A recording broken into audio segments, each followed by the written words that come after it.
Bismillahir Rahmanir Rahim. In the name of Allah, the most merciful, the most beneficent. Boys, I Asad Aman is here as your Pakistan study teacher. This one is class 10th, week 4th, and second lecture of 4th week. So, first of all, I would like to establish your connection with your previous knowledge, and our previous topic of discussion was Ziaul Haq era.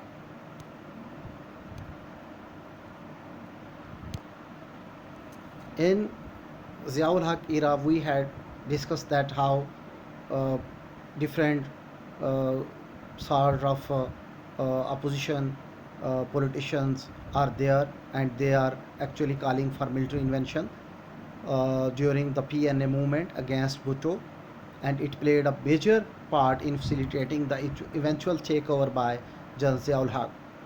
Moreover, ISI at that time also supporting PNA movement. So, uh, fair and free elections are required.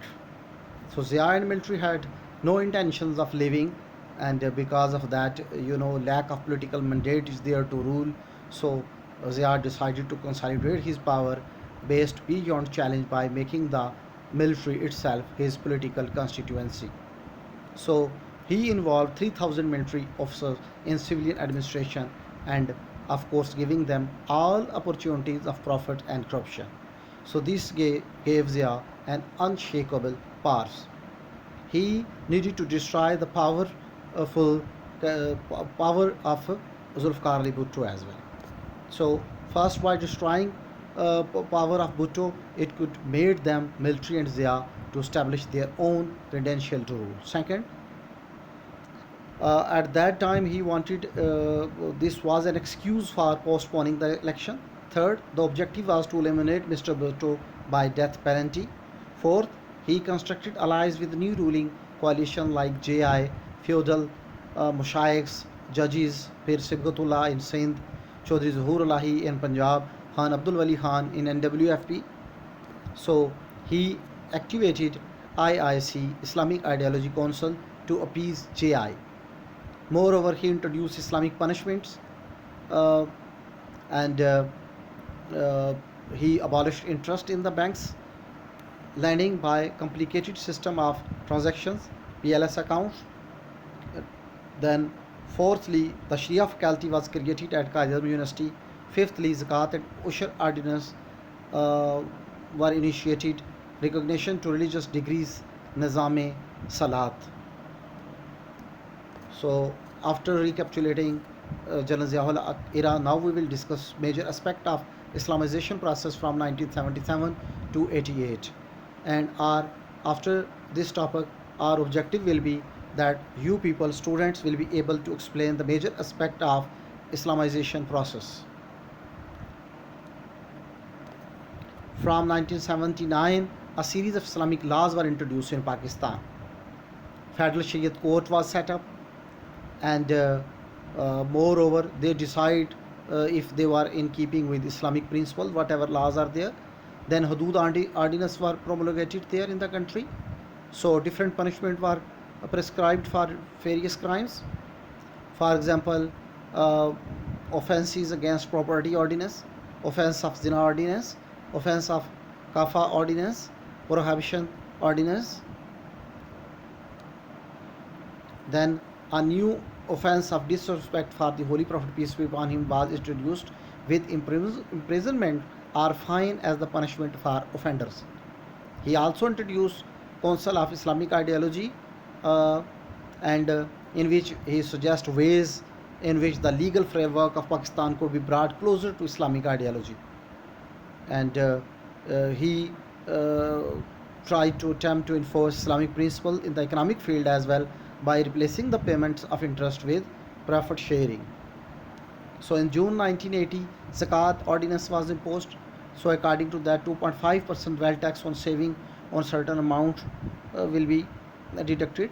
So Ushur ordinance was imposed 5% tax on agriculture income, and that amount which is raised from that that will was also paid into zakat fund so that poor could be assisted. Islamiyat and Pakistan studies were made compulsory in schools and colleges. So, if the students are appearing in Pakistan Civil Services examination, extra marks will be given for Hafaz, for those who had learned the Quran by heart. Efforts were made for the promotion of Arabic language. Radio Pakistan introduced Arabic courses, and on daily news bulletin in Arabic was presented in Pakistan television. Afghan case and its impact upon Pakistan in 1979. At that time, Pakistan was a world leading country in politics. So, huge sums of money being poured into Pakistan. So, why? To pay for rehabilitation of refugees and for the development of Pakistan Army. Zia was able to increase the defense budget. So, effective military force could be set up, and was able to sell military assistance to other Muslim countries as well.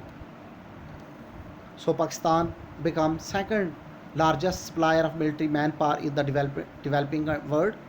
In 1985, 50,000 Pakistanis serving abroad such as Saudi Arabia, Libya, Oman, Kuwait and UAE, where Karachi itself became the best naval in the region. So as per funds are concerned, when influx of funds is there in 1980, so they are undertake a great degree of economic reforms.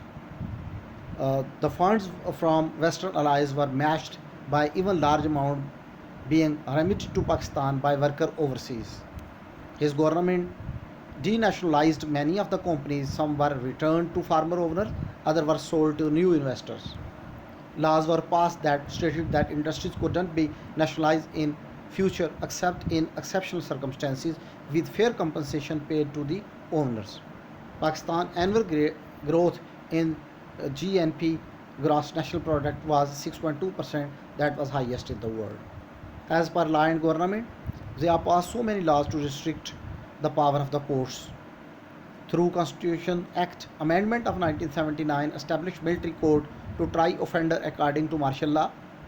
In March 1980, the Provisional Constitution Order took away the right of the courts to challenge any political executive decision. Whereas 19 judges protested, they were removed and replaced by those who accepted this order. Civil services, which Zia had also declared should be impartial, was also brought under military control. Certain posts were created for military officers, and fixed quota of military men was transferred into the Civil Services Academy each year. So, nature of the government was military, and it was emphasized that by 1982, 40% of Pakistan ambassadors abroad were military men. He formed Majlis-e-Shura, Islamic Parliament, which will advise the government. So, however, members were appointed by Zia himself, so no legislative powers have this Majlis-e-Shura, and it was not really an effective parliament. So Zia made so many amendments in the constitution, so which made his position strong even after lifting up the martial law. So all previous act of martial law period become law. No right of appeal. President could appoint prime minister, governor of the provinces and other officials. President could dismiss the prime minister and national assembly. So these sort of laws are being introduced. So if we talk about Islamization project, it didn't work well because basic difficulty is that actually this system which Zia was presiding a capitalist economy, peripheral capitalist economy. So he demonstrated enthusiasm for capitalist method for economic development. He devised Islamization policy for the political purpose of building sporting constituency by appeasing mullahs more than commitment to Islam. So now come to a recapitulation of the topic. As per recapitulation of topic is concerned, we will recapitulate about major aspect of Islamization process from 1977 to 88. Setting up of Sharia courts mentioned already. I have mentioned you 10th February 1979. Different ulama were appointed as judges, and federal Shariat court instead of Shariat bench were set up in 1980. So whatever decisions of their sub servient courts are there, they are listened here. So appeal against the decision of Federal Sharia Court are heard by the Sharia appellate bench of the Supreme Court. Then implementing Sharia ordinance. So in 1979, matters of stealing, drinking, alcohol, rape, and other crimes would be dealt under the Sharia law. 2.5% zakat ordinance was introduced, that on the first of every Ramzan, from all the accounts of the from all the bank accounts of the Muslims, it will be deducted. As per Usher is concerned, 10% on annual agriculture product, Usher will be deducted, and it was started from 1983.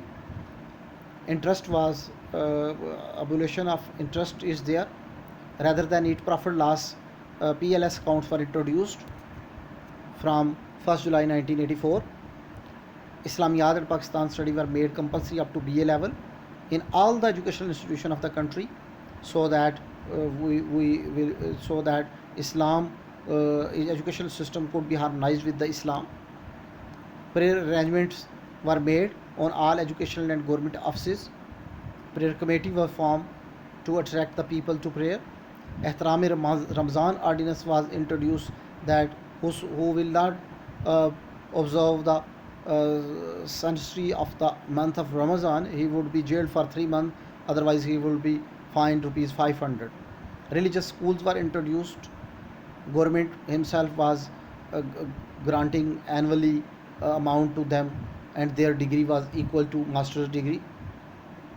Compulsory study of Arabic was there from grade 6 to 8. International Islamic University was set up in 1981 for Islamic learning and law research. Setting up of Sharia faculty. A Sharia faculty was set up in Qadir University in Islamabad. So basic teaching of Hadith, Fiqh and Islamic law will be provided by that. شرعی عدالتوں کا قیام عمل میں لایا گیا. 10 فروری کا ذکر ہے، پہلے بتا چکا ہوں. علماء کو ججز لگایا گیا اور شریعت بینچوں کے بجائے وفاقی شرعی عدالت قائم کی گئی. متحدہ عدالتوں کے خلاف وہ سنتی تھی، اسلام کی تشریح کرتی تھی. وفاقی شرعی عدالت کے فیصلے کے خلاف جو ہے اپیل جو ہے وہ سپریم کورٹ میں ہو سکتی تھی. شرعی حدود کا نفاذ کیا گیا کہ جو بھی یہ حدیں توڑے گا، چوری کرے گا، شراب، زنا، دوسرے جرائم میں ان کو سزائیں دی جائیں گی. زکوٰۃ و عشر کا نظام متعارف کرایا گیا. 2.5% جو ہے وہ لوگوں کے بینک کے اکاؤنٹ سے مسلمانوں کے کٹے گی 1 رمضان کو اور مستحقین کو دی جائے گی. سالانہ زرعی پیداوار کا مخصوص 10% جو تھا اس پہ عشر وصول کیا گیا اسے، اور یہ 1983 میں کام شروع ہوا. سود کا خاتمہ کر کے جو ہے تمام سیونگ اکاؤنٹ کو PLS کھاتوں میں تبدیل کیا گیا 1 جولائی 1984 سے، جبکہ خاتمہ جو ہے وہ 1 جولائی 1981 میں کیا گیا. اسلامیات و مطالعہ پاکستان کی تعلیم کو لازمی قرار دیا گیا BA تک تمام تعلیمی مدرسوں میں. نماز کا اہتمام کرنے کے لیے نماز کمیٹیاں بنائیں گی اسکولوں، کالجوں میں اور دفاتر میں اس کو اہتمام کیا گیا. اور رمضان کا احترام نہ کرنے والے کو 3 ماہ قید اور 500 روپے جرمانہ سنایا گیا. دینی مدارس بنائے گئے، ان کی سرپرستی کی گئی، ان کی اسناد کو MA کے برابر جو ہے وہ کہا گیا. اس کے علاوہ جو ہے اسکولوں میں جماعت ششم سے عربی تعلیم کو لازمی قرار دیا گیا. اور اسلامی قانون کے ہر پہلو پر تحقیق کے لیے بین الاقوامی یونیورسٹی بنائی گئی 1981 اسلام آباد میں. شکریت فیکلٹی کی جو ہے قائد یونیورسٹی میں وہ قائم کی گئی تاکہ قرآن مجید، سنت نبوی صلی اللہ علیہ وسلم، فقہ پر مبنی قانون کی تدریس کا بندوبست کیا جائے. After recapitulating this topic, now come to word homework. I think after studying this topic, inshallah, آپ لوگ اس قابل ہوں گے. You people will be able to do long question, and that long question number 2 is there. And what is that? Explain the efforts made for Islamization between 1977 to 1988. So I have told you there in the book it is mentioned heading by heading. You have to write the heading here, then you have to explain it. I have explained you in Urdu as well, so that Urdu medium student could get benefit from it. So ابھی تک تو آپ لوگوں کا response اچھا آ رہا ہے، اینڈ آئی ہوپ انشاءاللہ یور کوپریشن ول کنٹینیو انشاءاللہ. So thank you so much boys. اللہ حافظ.